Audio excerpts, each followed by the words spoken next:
Imaginez le silence absolu qui régnait sur le jardin d'Éden. Un silence qui n'était pas une absence de son, mais une présence de perfection. La brise soufflait entre les arbres avec une fragrance céleste. Les rivières scintillaient comme des miroirs de la gloire de Dieu, et chaque créature se mouvait en parfaite harmonie avec le Créateur. C'était un monde épargné par la douleur, sans trace de mort, de culpabilité ou de honte. Mais quelque chose était sur le point de se produire.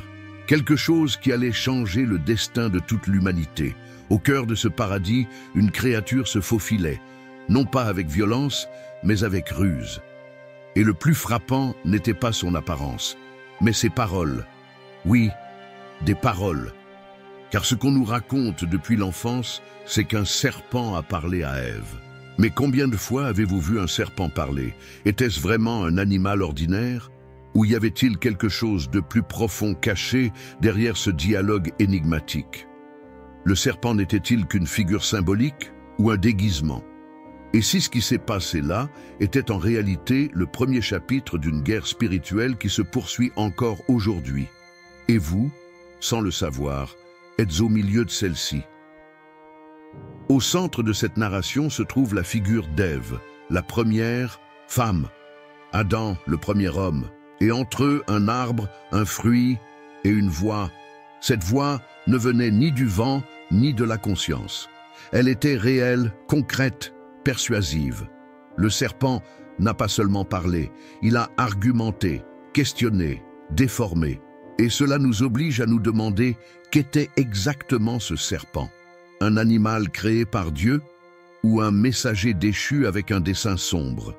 Avant d'aller plus loin, prenez une profonde inspiration, car ce que vous allez découvrir maintenant pourrait changer complètement la manière dont vous lisez la Genèse. Et peut-être, juste peut-être, transformer à jamais la façon dont vous percevez le bien, le mal et le destin de votre âme. Si vous êtes prêt à plonger dans ce mystère, abonnez-vous maintenant à la chaîne et activez la cloche des notifications, car ce type de révélation ne se trouve ni dans les manuels scolaires, ni dans les sermons ordinaires. Ici, nous cherchons ce qui a été caché, déformé ou oublié au fil des siècles.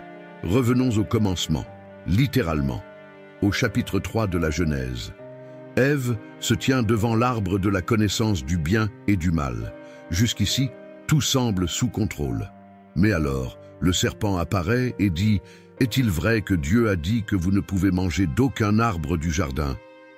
Cette question est la graine du doute. Le serpent ne contredit pas directement la parole de Dieu, il la déforme. C'est le premier signe que nous n'avons pas affaire à un simple animal. Dans toute la Bible, il n'y a qu'un seul autre moment où un animal parle. Et c'est lorsque Dieu, directement, ouvre la bouche de l'ânesse de Balaam. En dehors de cela, aucun animal ne possède un discours rationnel. Alors pourquoi accepterions-nous si facilement qu'un serpent, seul, ait cette capacité? En étudiant le texte original en hébreu, nous découvrons quelque chose de surprenant. Le mot utilisé pour serpent est nachash. Oui, il peut signifier un serpent littéral, mais ce même terme a aussi des racines qui se connectent à l'éclat, à la splendeur et même à la sorcellerie. Cela ouvre une nouvelle fenêtre pour comprendre ce qui se passait vraiment. Imaginez un être spirituel brillant, envoûtant, qui s'approche avec sagesse et autorité. Pas un reptile rampant, mais une créature qui avait peut-être l'apparence d'un ange. Après tout, Lucifer, avant sa chute, était décrit comme un être de lumière. Et c'est précisément cette lumière qu'il a utilisée pour tromper, pas avec des ténèbres ou de la terreur, mais avec des promesses d'illumination, d'autonomie, de divinité. « Vous ne mourrez pas certainement, dit le serpent, car Dieu sait que le jour où vous en mangerez, vos yeux s'ouvriront et vous serez comme Dieu, connaissant le bien et le mal. » Ces mots portent plus qu'une invitation. C'est une proposition de rébellion, revêtue de spiritualité. Le serpent offre à Ève quelque chose qui semble divin, mais c'est une illusion. Et le plus dangereux dans un mensonge, c'est lorsqu'il se déguise en vérité. Si nous réfléchissons, l'erreur d'Ève n'a pas été seulement de manger le fruit, c'était de désirer être comme Dieu. Ce désir si ancien est la même racine du péché de Lucifer, qui a tenté de s'élever au-dessus du Très-Haut. Ce qui se passe dans l'Éden n'est pas juste une faute morale, mais le reflet d'une bataille spirituelle qui avait déjà commencé dans les cieux. La chute d'Ève est, en quelque sorte, un écho de la chute de Lucifer. Un autre point rarement analysé en profondeur est l'absence de surprise de la part d'Ève. À aucun moment le texte n'indique qu'elle fut étonnée qu'un serpent lui parle. Cela pourrait suggérer que le serpent n'avait pas une apparence animale. Peut-être était-il courant pour Ève d'interagir avec des êtres spirituels dans ce jardin, qui n'était pas seulement physique, mais aussi spirituel. Plusieurs érudits proposent que l'Éden était une sorte de temple, un lieu où le ciel et la terre se rencontraient. Et Adam, selon Genèse 2:15, y fut placé pour cultiver et garder le jardin. Le mot hébreu pour « garder » est le même que celui utilisé pour les devoirs sacerdotaux dans le temple de Jérusalem. Cela nous amène à considérer qu'Adam avait un rôle sacerdotal et l'Éden une fonction sacrée. Si c'est vrai, alors la présence d'un être spirituel là-dedans ne serait pas étrange, mais naturelle. Et cela explique pourquoi le serpent a eu accès à cet endroit. Il n'a pas envahi l'Éden, il faisait déjà partie de ce domaine. Peut-être était-ce un ange ayant accès à la cour céleste qui s'est corrompu. Cette théorie se renforce encore plus lorsque nous lisons Ézéchiel 28, où un être est décrit comme étant dans l'Éden, orné de pierres précieuses et désigné comme un chérubin oint. Mais cet être est tombé à cause de l'orgueil. Ce parallèle avec Lucifer est presque inévitable. Dans Ésaïe 14, nous voyons la célèbre description de la chute du fils de l'aurore qui a voulu s'élever au-dessus des étoiles de Dieu et être comme le Très-Haut. Encore une fois, la tentation de la divinité. La même promesse faite à Ève, le même orgueil, la même chute. Tout cela pointe vers un lien direct entre le serpent de l'Éden et Satan. Ce lien devient explicite dans Apocalypse 12:9 où nous lisons « Et le grand dragon fut précipité, le serpent ancien, appelé le diable et Satan, qui séduit le monde entier. » Ici, Jean, inspiré par l'Esprit, relie toutes les pièces. Le serpent de l'Éden, le dragon de l'Apocalypse et Satan sont le même être. L'histoire que nous avons entendue dans notre enfance était simplifiée. Un serpent et une pomme. Mais la réalité spirituelle derrière ce récit est bien plus profonde. Nous parlons de l'entrée du mal dans le monde, d'un être qui a utilisé la manipulation, le doute et une apparence de lumière pour ruiner le plan originel de Dieu. Le serpent n'a pas été juste un agent du chaos. Il a été le déclencheur d'une guerre spirituelle qui se prolonge jusqu'à aujourd'hui. La question qui demeure est « qu'est-ce que cela a à voir avec vous ?» La vérité est que l'histoire du serpent dans l'Éden n'est pas seulement un conte ancien servant de métaphore à la chute morale de l'humanité. C'est le début d'un conflit cosmique, une bataille qui se déroule en coulisses de l'existence humaine. Le serpent, qui s'est révélé être un être spirituel corrompu, a initié un cycle de tromperie, d'orgueil et de rébellion. Et ce cycle, encore aujourd'hui, continue d'essayer de nous atteindre. Mais qu'est-il advenu de cette entité après l'Éden? A-t-elle été vaincue là? Ou son œuvre s'est-elle poursuivie? La réponse se trouve dans tout le récit biblique qui suit. Après la chute, Dieu apparaît dans le jardin.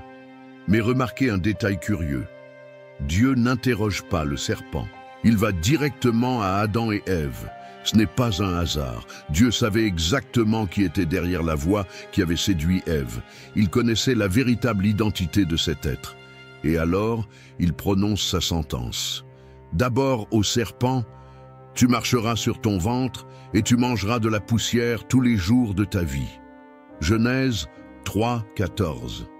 Beaucoup imaginent que cela soit littéral, que le serpent avait des pattes et a commencé à ramper. Mais ce verset porte un symbolisme profond. Dans le langage biblique, manger de la poussière est une métaphore de la défaite totale, de l'humiliation absolue et de l'abaissement spirituel. Dans Ésaïe 65:25, il est écrit « Le serpent mangera de la poussière ». Dans Michée 7:17, Les nations ennemies de Dieu lécheront la poussière comme des serpents. Autrement dit, c'est une image d'humiliation, de jugement spirituel. Dieu dit, tu seras vaincu, ton exaltation est terminée. Désormais, tu es condamné à la défaite. Mais c'est dans le verset suivant que nous trouvons l'une des déclarations les plus mystérieuses et puissantes de toute l'Écriture. Genèse 3,15, le proto-évangile. « Je mettrai inimitié entre toi et la femme, entre ta descendance et son descendant. Il te blessera à la tête et tu le blesseras au talon. » Ce verset est une prophétie. Dieu annonce l'avènement d'un descendant, un homme qui viendrait de la femme et qui écraserait la tête du serpent. En d'autres termes, il prophétise la venue du Christ, le Messie. Notez que le texte parle de descendance du serpent. Cela nous oblige à nous demander, les serpents ont-ils des enfants spirituels? La réponse est oui, si nous comprenons que cela ne se réfère pas à la génétique, mais à des lignées spirituelles. Jésus lui-même, dans Jean 8,44, a dit aux pharisiens, « Vous avez pour père le diable ». Non pas parce qu'ils étaient biologiquement les fils de Satan, mais parce qu'ils étaient alignés avec sa nature, sa rébellion, son mensonge. De la même manière, ceux qui suivent la vérité et vivent par la foi sont appelés fils de Dieu. À partir de l'Éden, le monde devient le théâtre d'une bataille spirituelle entre deux lignées, la lignée du serpent et la lignée de la femme. Nous voyons ce conflit en Caïn et Abel. Caïn, rongé par la jalousie et le rejet, tue son frère et devient ainsi le premier fruit de la descendance spirituelle du serpent. Dès lors, les Écritures enregistrent ce combat de manière récurrente. Les nations idolâtres contre Israël, les rois pervers contre les prophètes, les faux docteurs contre les apôtres. Mais le point culminant de ce conflit arrive dans le Nouveau Testament, lorsque le descendant promis se manifeste enfin, Jésus-Christ. Il n'est pas venu seulement pour enseigner et guérir, il est venu pour écraser la tête du serpent. Et cette bataille commence directement après son baptême, lorsqu'il est conduit au désert pour être tenté, et qui apparaît le serpent, désormais révélé sous le nom de Satan. Et quelle est sa stratégie? La même qu'auparavant.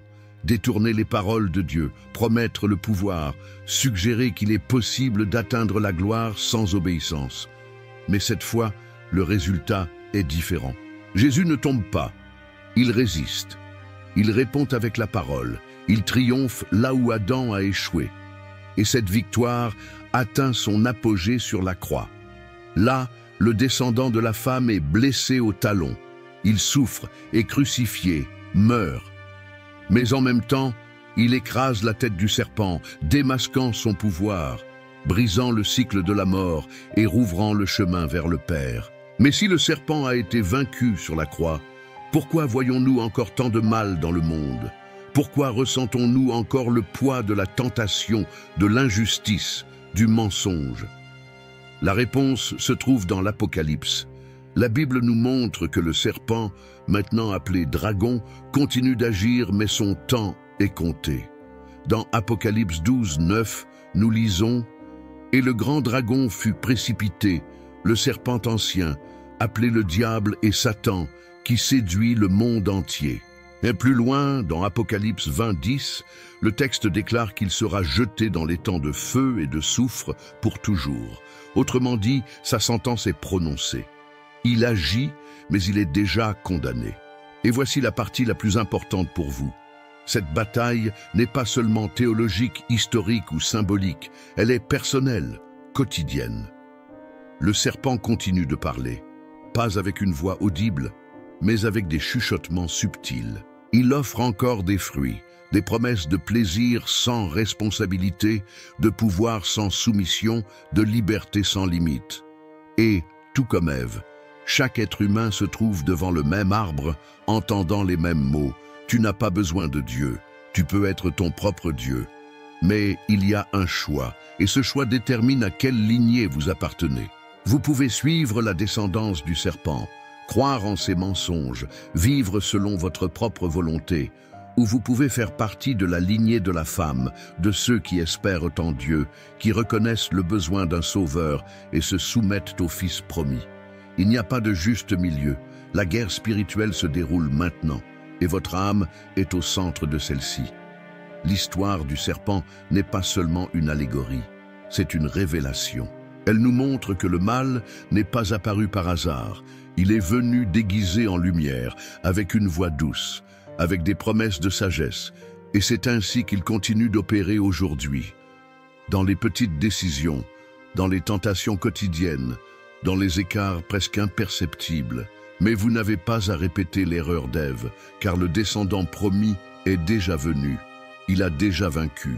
Il a déjà écrasé la tête du serpent. La question qui reste est, de quel côté êtes-vous? Voyez-vous encore la Genèse comme une histoire enfantine sur un fruit et un serpent? Ou percevez-vous le champ de bataille où votre âme est en jeu? Le serpent murmure encore, mais la voix de l'agneau est plus forte. Il vous appelle à la vérité, à la vie, au repentir, à la victoire. N'ignorez pas cet appel.